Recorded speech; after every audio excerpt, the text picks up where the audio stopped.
Welcome back to the Sales Gravy podcast. I'm Jeb Blunt Jr., and today we've got a special treat for you. So we're going to roll some clips from our favorite podcasts of this year. It was an incredibly hard pick. We were like picking our favorite ice cream out of a lineup of our favorite ice creams. So you're going to really enjoy these, and I mean, what a year it's been. So thank you so much, first and foremost, for all of you for listening to the Sales Gravy podcast, for being a part of this journey with us. I mean, we've been podcasting for 18 years, and this has been one of our best yet. We really appreciate all of you for tuning in and supporting us. And so, this year has been kind of an interesting year. We survived a year of AI. We had a bunch of economic curveballs that we had to deal with. Most of us made more cold calls than we can count, which is always a good thing. And things are looking up going into 2025. So as you listen to these clips, hopefully you get some inspiration. You learn a few things, and you get juiced up for 2025. And let's go ahead and start talking about this first clip. This first clip is talking about grit, talking about grind, and what makes salespeople a different breed altogether. It's a clip that features one of our favorite people, Miss Jessica Stokes, who is one of our senior master sales trainers, and she talks about what it takes to show up, get knocked down, and get back up again. So I know you're going to enjoy this one. So let's go ahead and roll that clip. In your sales career and like looking at other people that you've trained and stuff, like what do you think the most important trait is for them or for you, just like kind of in general, that you've seen like across the board that has just like improved people's sales game tremendously, that every single one of these people has that personality trait? I do think it is like that competitiveness or that determination, because I think in sales, you have to want it more than your manager, more than your commission plan. Like you have to have something in you that says, I don't care how hard it is. Like I'm committed to this position, and I'm committed to it for an amount of time too. So I meet a lot of salespeople who think, oh, well, like 3 weeks in, I should be closing deals. And of course, depending on your sales cycle, that could certainly be the case. But I want you to like think of it takes 3, 6, 9 months maybe to really get your mojo going and to get your momentum going and to get that confidence and things like that. So I think that you have to be determined to say, I'm going to show up every day. I'm going to get hung up on. I'm going to go to these events and leave with no business cards. I'm going to send a bunch of emails today and have a bunch of unsubscribes, but I'm still going to come in tomorrow and I'm going to do it because the bigger picture in a sales career is where I'm trying to go. A lot of people love getting into sales because there's so many perks, right? Like you have maybe job flexibility. Of course, earnings potential is usually very high in a lot of industries for salespeople. So you have to have your vision where you're going to go when you succeed and get through that muck of the starting part of a new sales role. Yeah. So like the confidence, the drive, the grit to just be able to do it. And, not everyone has that. So salespeople are a different breed for sure. But I know that Jeb says, I think it's like 4 no's leads to 1 yes. So I feel like as a salesperson, you're probably counting each no. And you're like, okay, the next one is probably going to be a yes. So you just like work your way to it. Man, I love Jessica, and I love when she is on the Sales Gravy podcast because she always delivers some incredible content. But next up, we've got something a little different for you. We've got a former Navy SEAL, Mr. Steve Drum, who is going to talk about a really intense story from parachuting into an intense rooftop firefight in Iraq. And he shares the defining moment where his mantra of shoot, move, communicate became the key to staying focused and leading under fire. This is going to be an incredible story for you. I hope you enjoy it. So let's go ahead and let's see that video. Are you able to share a specific moment from your SEAL career when you had to perform on the X? And I know that a lot of what you do is you're not able to share, but walk me through some times or some just concepts or ideas that further elaborate on the X. Yeah, there's a couple different stories. I think, pre 9/11, pre-combat, I think as a brand new guy, I showed up at SEAL Team 2 in the late 90s and did my first water parachute jump. And I think we jumped into a water landing is different than, a land parachute drop, in that you have to, as you're in the air, getting ready to go down to the surface of the water, you have to kind of get your swim fins on and get prepared, start getting partially out of your harness for your parachute so you can drop away and, swim away. But honestly, the conditions were so bad. I remember sitting in the back of the plane, and then the skies are gray and the wind was blowing. And I'm like, I turned to my team leader and I'm like, is this safe? Are we even, like, this seems like it's kind of sketchy. He's like, let me tell you something, buddy. He goes, there's about 2 people in the SEAL teams that'll throw you out of an aircraft no matter what. And he points to the guy in the front of the airplane. That just happens to be one of them. So we get thrown out of the aircraft, and immediately it's just a fight for my life as the winds are dragging me through. And I noticed during that period of time, I didn't really have that presence of mind to really kind of adjust my emergency procedures. And it was just like I was doing something very automatically without really being mindful. And then so fast forward to 2004, during my first combat experience, I'm on a rooftop on a sniper Overwatch mission in Iraq. And in my first, missions before that, we had gone out at night and, taken some rounds and, dished it back. But this first one was like an afternoon mission, and we started just taking heavy fire, getting grenades thrown at us and RPGs, and it was very intense. And I remember kind of getting taken out of the moment for a minute with the thoughts of the consequences of being shot at or being killed, or more importantly, making a decision as a leader that was going to get somebody else shot or killed. But luckily, I kind of remembered this mantra of shoot, move, and communicate, which was just my cue that I needed to get back into the present. Or it's a very simple statement that every SEAL knows when it comes to being in a gunfight.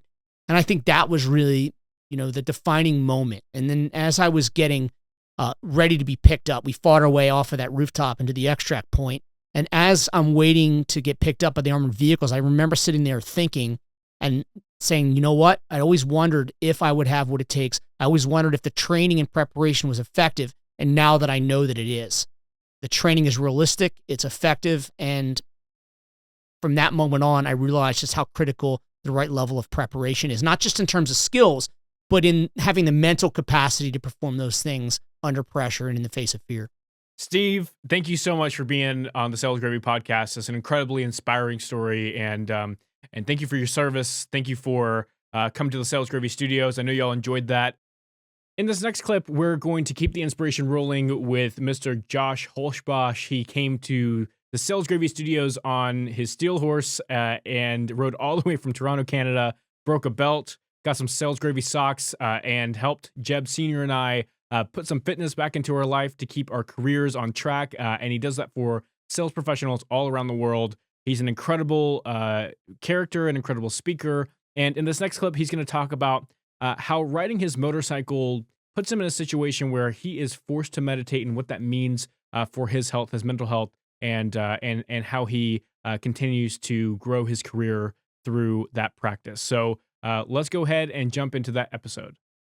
All right, Josh. So you rode your motorcycle down this time. Like the last time you hijacked me on LinkedIn. Yeah. So you just crashed our party. You show up at our front steps. You've been riding all the way down for Canada. You made some stupid excuse about some belt or chain being broken on your motorcycle, and you said, I got to hang out in Thompson, Georgia for a few days, and so while I'm here, why don't we do a podcast and shoot some more videos? Yeah. I'm not sure exactly how that works, but the first question I have for you is what kind of crazy are you to get on a motorcycle and ride it from Toronto to Georgia?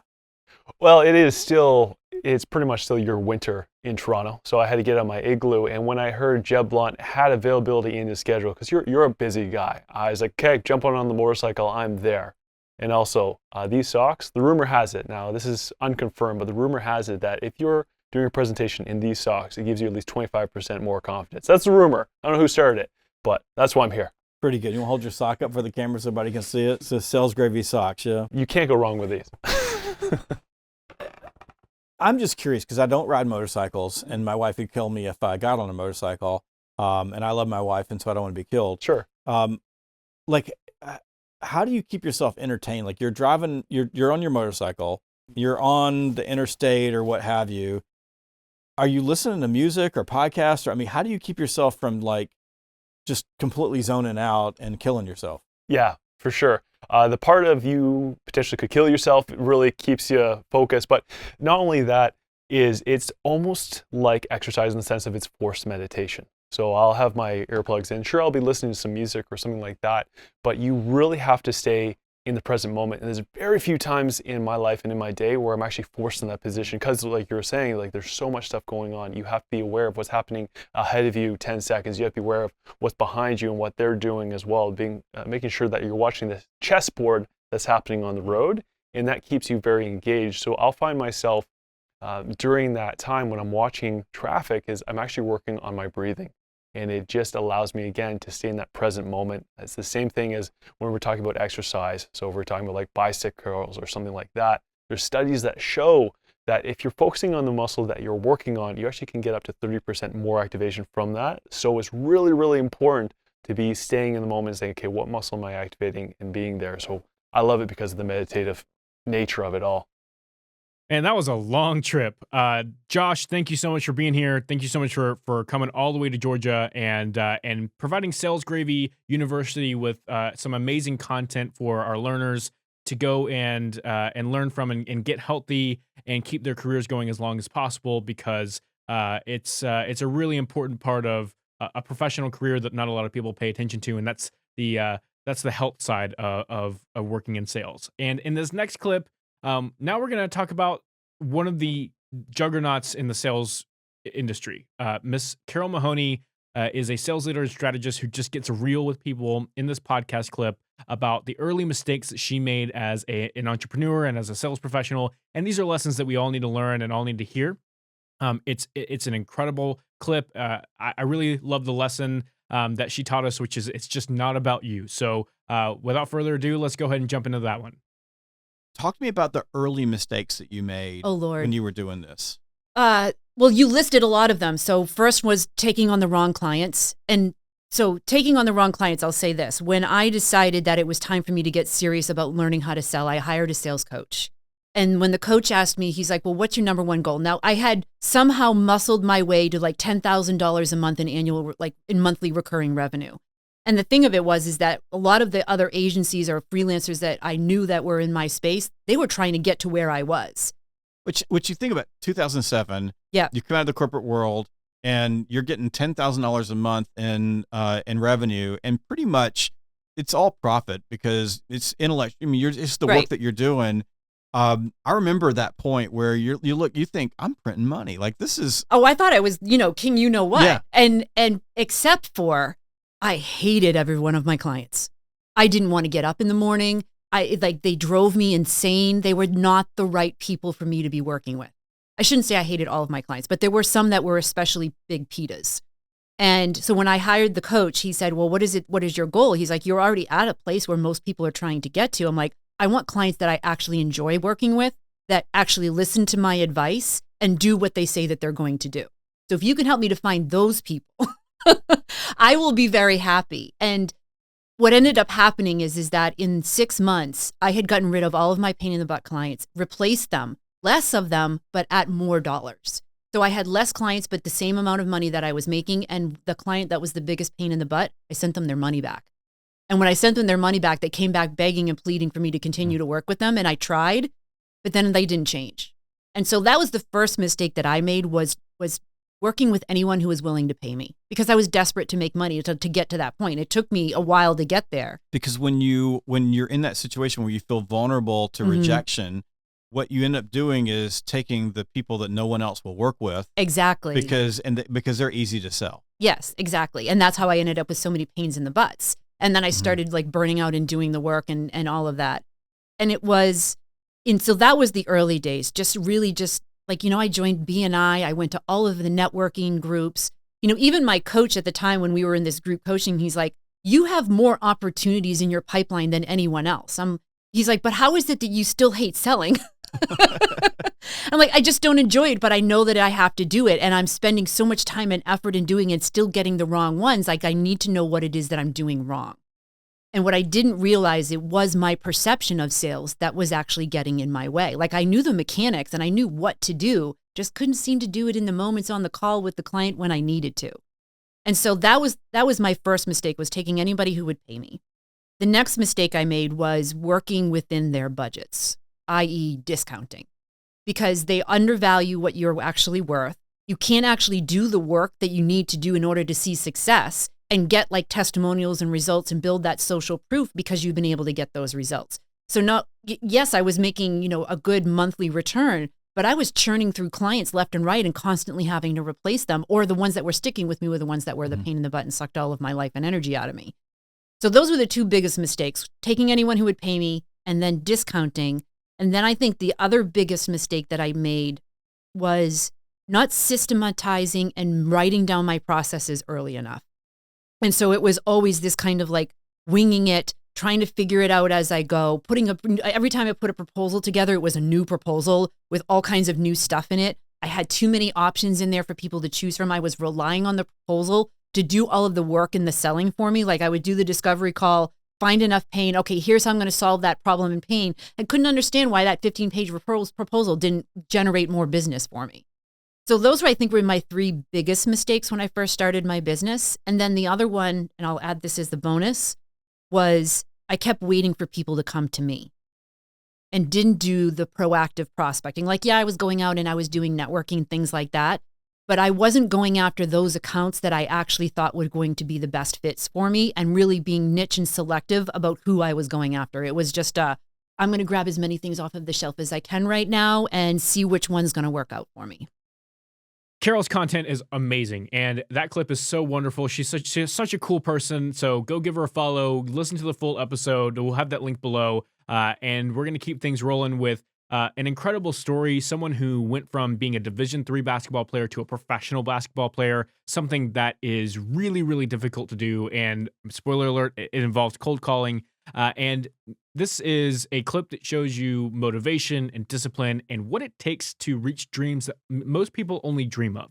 Literally, they only dream of it. They never take the action to do it. And that's what Dre is known for. Mr. Dre Baldwin was on the podcast in the studios, and this was one of the most incredible clips that we could pick from. So enjoy. Let's go ahead and get that one on the screen. I've always found that, personal initiative is fleeting. Sometimes you could label that as motivation in some levels. Obviously, some of these things are a little bit deeper than just pure motivation. Wanting to go play professional basketball over a longer period of time is a dream that you set as a goal that isn't necessarily motivation. But I imagine that during that time there were days where the motivation was pretty low. You didn't have all the wins in the basket. You didn't. You didn't have all the comments on YouTube. You said you weren't really paying attention to it. 6 months later, you went back and saw these things. You went to the exposure camp. I'm sure before you got to the exposure camp, like the internal conversation, hey, I'm going to go do this thing. And then you got to work yourself up to go talk to your boss and, hey, I need to negotiate for this. But then discipline is the gas that you use to drive the car. And I think you describe motivation just in my conversations with you and what I know about your content. You describe motivation as a steering wheel, to put you in the right direction, and then discipline is the gas that gets you there. Opposite. Okay, so discipline is the steering wheel, and motivation is the gas to get you there. Yeah, close enough. So how do you differentiate when you're in the moment? How do you identify personal initiative versus okay, I've got a structure. I think you can conflate the two, especially in a short period of time. You have 2 weeks where you're really motivated and you have everything going, and then 2 weeks later you don't have that. And if you think what you have is discipline, you're going to build discipline on this. You don't have reasons why or all of that. You can make a mistake by petering out too quickly, having too much fire, and then not having enough fuel in the tank to keep the car moving. How did you identify personal initiative versus discipline in your own life? Help you move forward? Well, in that period, I wasn't identifying any of this. Okay, fair enough. Yeah, in that period, Jeb, all I was doing was just asking myself logically, what's the next thing I need to do? Oh, okay. So coming out of a Division III school, nobody was checking for me to play pro. I didn't have any offers. Yeah. So I said, how do I create an offer? First of all, I need someone to, verify and validate that I am good enough to play at the pro level, because at the level that I had played at in college, I was only playing against guys who had no pro aspirations. So nothing that I did in college proof that I could play in the pros. That's why I needed to go to an exposure camp, because I was going to play against other guys who were pro level guys. Yeah. So if I did well there, it basically superseded everything I did in college. So my first thought was, how do I find an exposure camp? That was the first order of business. Find the camp. So when I found one, okay, it's $250. That's how much it costs. I had to save up that money. I had to go to my boss and say, hey, I need this weekend off. And if he had said, I know you said had to kind of muster up the courage to go to my boss. It didn't really take courage, because if he would have said no, I would have quit. I would have went anyway and went to that event, because I can get another job. Yeah, I'd have quit anyway. Right. I can get another job. I can't get another chance to play pro basketball. I like it. Yeah, Right? yeah. So getting the weekend off, going there, paying that money, paying for the hotel, paying for the food. All of these things were considerations. I didn't have that much money at that time. So then going there to the event was the next thing. Now, once I got the scouting report and the footage, which was the VHS tape, now I didn't get signed to a contract on the spot. Again, I had to be back at work on Monday. So the next thing is, how do I connect with an agent? Because agents are basically the middleman in the sports world. They know people in the pro world who I don't know. But if I can get an agent to represent me, they can vouch for me that I'm good enough to play pro. That's that was my next step. So then I went back home and I started cold calling agents. So there's initiative again. So usually in the agent space, the agents call you. You don't call them. Yeah. I was calling them. Yeah. I definitely need to work on my discipline and motivation. Dre, thank you so much for being on the Sales Gravy podcast and showing everyone what it takes to work on their game effectively and start to reach their dreams. You are an inspiration, sir. So y'all watch the whole clip. Go follow Dre. He's teaching classes now on Sales Gravy University. So if you're interested in learning from him, we do have classes that are live taught by Dre about once a month. So go check out Sales Gravy University. Next up, we've got two sales legends arguing about artificial intelligence. That's going to be Victor Antonio and Jeb Blunt Sr. Discussing the future of AI in sales, where Victor is talking about how AI is going to start taking over key roles within the sales industry, things like sales development reps and call centers, where Jeb is arguing that AI has failed and failed miserably so far to take over the market. And take over jobs within the sales industry. So y'all enjoy this fun clip where you can pick a side, you can pick no side at all, but you are going to be entertained either way. So let's go ahead and get that one up and rolling. As AI accelerates, you're going to see this attrition of jobs. And I think in the sales force, in the sales field, you'll see a big one. And I'll go from simple to complex, that it's going to start chewing up all. Yeah. The SDRs are in trouble. The A's are not in trouble. I don't think the SDR. I'm completely opposite. Okay. I think that sales positions are as safe as they've ever been. Oh my God, you're an optimist. Okay, then we differ on that. I think I'm not. It's not an optimist. I'm just looking at the world. Like the AI experiment with replacing SDRs has failed dramatically. Dramatically. By the way, today, I will make a prediction. We'll come back in 5 years in business. Call centers almost going to be gone. I'm not saying support centers. I'm saying call centers are going to be gone because of what the AI can do. Nope. And then, I know. Like I said, so what's going to happen? That you're going to see attrition in that. Anything that has to do with, I'll just say, being in front of a computer and has to do with what I'll call transactional conversations. Notice I said transactional conversations. I think those will be AI'd out. I don't need them. By the way, if anything, I'll reduce. So I go from 10, I'll go to 2 people. So the experiment, and there's already there was an article just last week in the Wall Street Journal that says that AI is plateauing. Like the pace is starting to plateau because it's starting to eat itself. And there's been early articles on it starting to eat itself, and it's already done that in sales. So go back last year, springtime, right? AI, ChatGPT, like kind of hit in November, but it really it became part of our consciousness in late January, early February. And by the time we got to the spring, there's a rash of software companies that 75% of them are already out of business that said, we're going to replace your salespeople. We're going to do all your prospecting for you.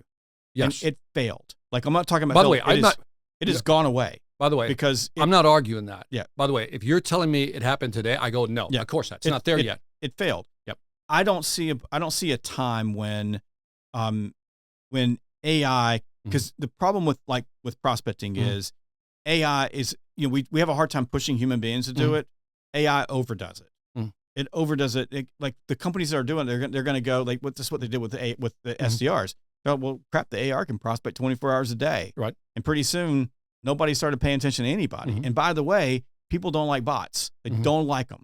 And they don't like them when they feel like they're being manipulated. Now, if the inbound email is, hey, I'm a robot and I'm trying to get in touch with you, that might work.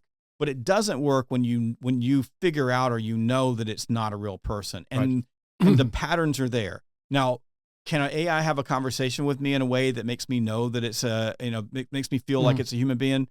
I think that's probably possible, and I definitely think that the way that voice is working is possible, but you're calling up and you're having a conversation with another human being, and you're trying to set an appointment with them, and you're talking to them. The moment that they find out you're a bot, you're done, and I don't see that changing anytime soon. Well, I hope that you were on the right side of the argument, whatever that is. And thank you so much for joining us for this episode. And again, thank you so much for joining us this year. 2024 was incredible. And it's all thanks to you who listen, who like, who share, and give 5-star ratings to this podcast. We couldn't do it without you. Hopefully you are ending your year strong and getting into the new year with some incredible energy, motivation, and vision for your success. We look forward to bringing you more quality content in the new year, and we're going to go through some changes over here at the Sales Gravy Podcast. After 18 years, we have done a few different styles of podcasts, but this year we're going to release several in a week that you can listen to and consume, and it'll be a few different styles. So hopefully that change won't be too uncomfortable for you. First and foremost, we are going to continue with the Sales Gravy Podcast interview style that you've come to know and are used to, where we bring in leaders and industry experts to help you get ideas, to bring you some entertainment, but also to help you learn how to accelerate as a sales professional.